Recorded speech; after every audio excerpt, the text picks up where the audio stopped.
Graça e paz, meu irmão, gratidão damos a Deus pela vida e pelo dia que vivemos.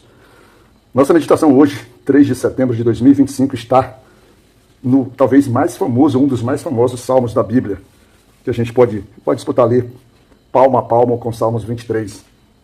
O tão, vamos dizer assim, amado, Salmos 91. Os salmos da Bíblia aberta nas casas, né? O salmo da proteção. Eu acho que só por esse fundamento, a gente já diria que o devocional já se concluiu. A gente não precisaria nem dizer mais nada, porque as pessoas utilizam esses salmos sempre com o aspecto de buscar a proteção. Isso é muito bom, muito maravilhoso. As pessoas entenderem que na palavra do Senhor há proteção. Mas lembrai-vos, a proteção ela existe para aqueles que obedecem. O cuidado existe para aqueles que amam a palavra do Senhor. Ou seja, não é simplesmente a palavra do jeito aqui, ele vai estar aplicada a todos. Ela está aplicada a todos, mas o alcance, as benesses, e não as maldições que a própria palavra vai trazer, as repreensões, as reprovações, as iras, a justiça de Deus, também está aqui na Bíblia. Aí, dependendo de como é que está esse teu momento com Deus, né, tua vida com Deus, é que vai estabelecer qual a parte vai te apoderar. Todas elas vão se aplicar, mas qual a que você vai se apoderar? Qual a que, de fato, você vai viver? Então, nós vamos meditar no Salmos 91. A gente vai usar o versículo primeiro, o versículo de abertura dos Salmos. Que muito mais do que a gente falar sobre versículo a versículo desses Salmos, a gente vai usar o versículo primeiro para falar de uma forma genérica. E nele está escrito assim: aquele que habita no esconderijo do Altíssimo, a sombra do Onipotente descansará. O primeiro problema, ou o primeiro detalhe, não é nem problema, o primeiro detalhe que nós deveríamos observar nesses salmos é justamente o conselho inicial de sua abertura. Esses salmos, ele durante o seu transcorrer, ele vai falar de várias coisas que são muito agradáveis aos nossos ouvidos e que a gente de fato quer isso para a nossa vida. Ele vai falar de cuidado, de zelo, de proteção, de segurança, de refúgio. Ele vai falar muita coisa. Mas se a gente parar e tiver o discernimento, tiver a compreensão, tiver a sabedoria e tiver de fato atento para poder se apoderar disso, para poder viver o que o Salmo está trazendo, ele já começa dizendo assim, que isso é concebível, que isso é aplicável, que isso é direcionado, que isso é resultado, ou seja, que é atribuído como resultado a uma vida de alguém que habita no esconderijo do Altíssimo. E onde seria esse esconderijo do Altíssimo? Né? Seria a igreja, por exemplo, a igreja física? É claro que não. Não é essa igreja física que a gente sempre se estabelece e diz assim, vamos para a igreja, vamos para a casa do Senhor. De fato, isso tem um valor muito grande para efeito de comunhão, para efeito de construção de, vamos dizer assim, de comunidade cristã. Então lá é um local em que a gente, vamos dizer assim, materializa, vamos dizer assim, a visualização do que seria uma unidade cristã, da comunhão entre irmãos, de uma comunidade. Mas esse habitar no esconderijo, ele quer dizer assim, olha, a tua vida, ela tem que estar pautada, ela tem que estar centrada, ela tem que estar sendo vivida no dia a dia dentro do coração de Deus. Ou, né, do coração de Deus, quando a gente fala que o Espírito Santo habita em nós, já é um passo importante para que a gente esteja no coração de Deus, porque o Espírito Santo é aquele que vai o quê? Nos instruir, nos capacitar, nos ensinar a orar, nos motivar, nos fortalecer o nosso espírito, nos animar. Então nós temos tudo isso, vamos dizer assim, é uma ação divina do próprio Senhor, mas que vai trazer como, não consequência, mas como resultado, uma vida de proteção, uma vida de cuidado. Eu gosto sempre de uma expressão que a Bíblia fala sobre o recôndito do coração do Senhor. A gente precisa descobrir onde se abrigar no recôndito do coração do Senhor, lá no íntimo, lá como seria ali, se nós fizéssemos uma comparação, uma metáfora comparativa, seria como se pegássemos o templo de Jerusalém, né, ou as questões do tabernáculo, e nós fôssemos nos abrigar dentro daquele local que nós chamássemos do Santíssimo dos Santos, né? Aquele local que somente o sumo sacerdote entrava, um local exclusivo, né? Um local que poderia representar, inclusive, condenação para aqueles que não tinham esse direito. Mas hoje esse direito é nos dado de estar diante do Santo do Santo, do lugar sagrado, do lugar do Senhor, ou seja, estar diante da própria face do Senhor, da sua presença, do seu poder, do seu cuidado, do seu zelo. E, no geral, esses salmos, ele traz isso, é um salmos, e assim, na aplicação prática da minha vida, ele é um salmos importante, por quê? Porque quando eu era garoto, eu lembro que a minha irmã mais nova, ela sofreu, vamos dizer assim, por um período da vida dela, aquilo que a gente chamaria de tentações demoníacas, assombrações. Isso devido a um assassinato que teve na frente da nossa casa. Nós tínhamos um carro e todas aquelas pessoas circulando, aquele corpo ali, nós éramos bem novos, bem garotos ali na faixa de entre 10 anos, um pouquinho mais, 10, 11 anos. E o que ocorre? E a gente subiu, eu e essa minha irmã subimos na capota de um carro, que era uma pala que tínhamos na porta da nossa casa, que era nosso, e subimos e ficamos ali olhando para aquele corpo no chão. E parece que, vamos dizer assim, tendo em vista essas correntes malignas, né, disso daí, dessas religiões ou dessas crenças ou desses filhos das trevas, vamos dizer assim, a minha irmã, ela passou a ser tomada por uma questão daquilo que seria manifestação de possessões demoníacas. E a minha mãe procurou refúgio, procurou busca em muitos lugares, inclusive no próprio Candomblé, por exemplo, né, que tem, vamos dizer assim, uma associação, uma compreensão melhor desses processos, né, uma lida, parece que mais habitual, com isso que eles chamam de espírito, no próprio espiritismo também. Mas a minha mãe não achou resultado. E aí, ao longo dessa caminhada, dessa busca de cura, que minha irmã dava uns ataques, do nada, escandalizava, aquela coisa bastante feia. Nós tínhamos um vizinho que a gente chamava ele de Sô.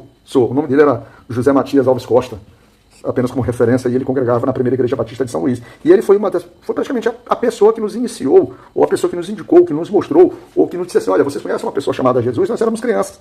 Ah, vocês não conhecem? Porque a minha casa nós não tínhamos esse tipo de conversa. Minha mãe não parava para falar sobre Jesus. O que a minha mãe fazia muito era trabalhar, era tomar conta do seu bar, vendia cerveja, então tinha prostituição no ambiente. Era aquela assim, ela era dona do bar e tinha as mulheres que frequentavam o nosso bar, os homens que bebiam, e a relação de homens e mulheres, imoralidades sexuais, prostituição, uma série de coisas que a gente, já desde criança, a gente era envolvido, inserido naquele ambiente, e nós conhecemos essa pessoa do Sul, que era o José Matias, mas eu carinhosamente chamo de Sul, já até falecido, era um homem crente. E ele nos conduziu então à casa do Senhor, para ouvir. E dentro desse processo, dentro dessa nossa angústia, dessa nossa busca por uma cura, ele, ao tomar conhecimento disso, ele orou pela minha irmã, nos conduziu à igreja física, como uma comunidade cristã, que era a igreja batista, e ele nos ensinou essa oração dos Salmos 91. E nós, quando crianças, passávamos vamos dizer assim, a declamar esses salmos, a dormir com uma certa frequência, talvez até mesmo ser uma compreensão de fato daquilo que existiria. A gente diz assim, aquele que habita no esconderijo do Altíssimo, a sombra do Onipotente descansará. E isso ia falando até uma hora que parecia que a gente tinha decorado esse salmo. Ao longo dos tempos, depois que eu me afastei, depois eu me converti, depois eu me afastei, ali aos 12 anos, dos 12 para 13 anos eu me afastei, fiquei longos anos afastado dos caminhos do Senhor. Mas esse salmo, de alguma forma, sempre ficou ali. A cada vez que a gente ouvia, ele despertava na gente. Mas eu não tinha esse entendimento, que era aquele que habita no esconderijo do Altíssimo. Mas, de alguma forma, a gente, quando criança, que a gente, na nossa inocência ainda, né, ou na nossa um pouco da pureza, mas mesmo que em pecados, em maldades, mas um pouco ainda do ser criança, da incompreensão, esses salmos fez toda a diferença. Esses salmos acalmou o coração da minha irmã e nós podemos dizer, eu posso testemunhar que dentro de todo aquele tempo, isso trouxe a cura. Então, esse Jesus que ele nos apresentou, essa palavra, o Jesus que ele nos apresentou, a comunidade cristã, a palavra de Deus, essa associação e esse caminhar nosso, trouxe paz para nossa casa. A minha irmã, naqueles períodos, deixou de apresentar aquelas, vamos dizer assim, aquelas possessões, aqueles ataques, aquelas coisas esquisitas que escandalizavam e até nos assustavam. Um momento de muita, vamos dizer assim, de muita compreensão. Que pena que pela nossa imaturidade, a minha imaturidade, a maturidade dela, a maturidade praticamente de toda a nossa casa, nós ainda assim passamos a não caminhar mais no Senhor. Mas o bom de tudo isso é que ao longo do tempo, um pouquinho mais, a minha mãe se descobriu no Senhor, deixou de ter bar e começou a congregar. Ela congregava na igreja que chamava Quadrangular durante muitos anos, até ela perder suas forças, e hoje vive um pouco debilitada, né, e já não tem mais condições de caminhar para aquilo que chama-se da igreja Casa do Senhor. Mas esses salmos ficou nos nossos corações, e hoje aqui eu me deparo no nosso devocional, né, para falando aqui. Ele tem muita coisa legal, ele tem muita coisa que, não só esperançosa, mas coisas que nos traz proteção. Mas o que eu quero deixar de final, de tudo isso, de mais do que as bênçãos, mais do que a segurança, mais do que todas essas promessas boas que tem aqui, que são boas e elas devem nos motivar, elas devem nos estimular a procurar o Senhor, mas é que na verdade é para a gente tomar o processo de consciência. É preciso habitar no esconderijo, é preciso habitar em Deus, é preciso, de fato, a gente ter uma vida do nosso Pai, em Deus, em obediência à sua palavra, fortalecendo a nossa fé. É preciso. E ele vai, assim, para a gente não ficar só nesse falar, quando a gente chega lá ele vai e traz um motivo do porquê que Deus nos estabelece tudo isso. Porque quando a gente habita, lá no versículo 14, ele diz assim, que passa a ter uma compreensão do Senhor, ou seja, o Senhor nos olha de uma outra forma, porque ele diz assim, pois que tão encarecidamente me amou, também eu o livrarei, poluei num alto retiro, porque conheceu o meu nome. Ou seja, o próprio Senhor agora vai declarar que, por a gente ter o quê? Passado a amar a Deus, porque primeiro ele nos amou, e por isso nós fomos encontrados. Aí Deus diz assim, eu livrarei esse que me procurou. E Deus diz que nos colocar em um alto retiro, ou seja, num local protegido, porque nós, agora que habitamos nos esconderijos do Altíssimo, conhecemos o nome de Deus, o nome sobre todos os nomes, o nome que abre os mares, o nome que funda, cria a terra, cria os seres, o nome que dá sentido a tudo no universo da criação. E aí ele continua no versículo 15. Ele me invocará e eu lhe responderei. Estarei com ele na angústia, livrar-o-ei e o glorificarei. Dar-lhe abundância de dias e lhe mostrarei a minha salvação.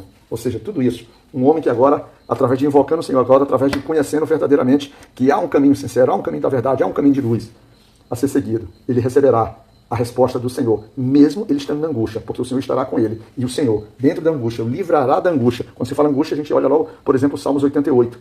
O Salmos 88, que tem um forte clamor por um momento de angústia. E ele diz assim, livrar-o-ei e glorificarei, e a abundância de dia lhe será dada. E a salvação do Senhor, a glorificação, a santificação, a justificação, a remissão dos pecados, tudo isso, porque o Senhor agora é o Deus da tua salvação. Irmão, que isso possa ser significativo para a tua vida, que você possa, a partir de agora, nesse momento, se ainda tem alguma resistência à palavra de Deus, alguma resistência a que Deus te ama, que Deus quer trabalhar de uma forma diferente na tua vida, quer te atingir não, quer te cuidar. Meu irmão, quebra isso agora e faz como nós, ali quando crianças, fizemos. te encontra com Deus. E quando nós encontramos aqui, através de um problema dentro da nossa casa, atacada a nossa irmã, Deus respondeu por meio desse irmão, né, que foi muito significativo na nossa vida por longos anos, nos conduzindo à casa do Senhor e nos ensinando a palavra de Deus. E o Salmo 91 foi a palavra que nos conduziu, que abriu os nossos olhos, que existia um Deus num mundo de perversidade e escuridão que nós vivíamos ainda quando criança. Então que Deus possa te libertar, possa te encontrar e que Deus possa nos cuidar. Graça e paz, meu irmão.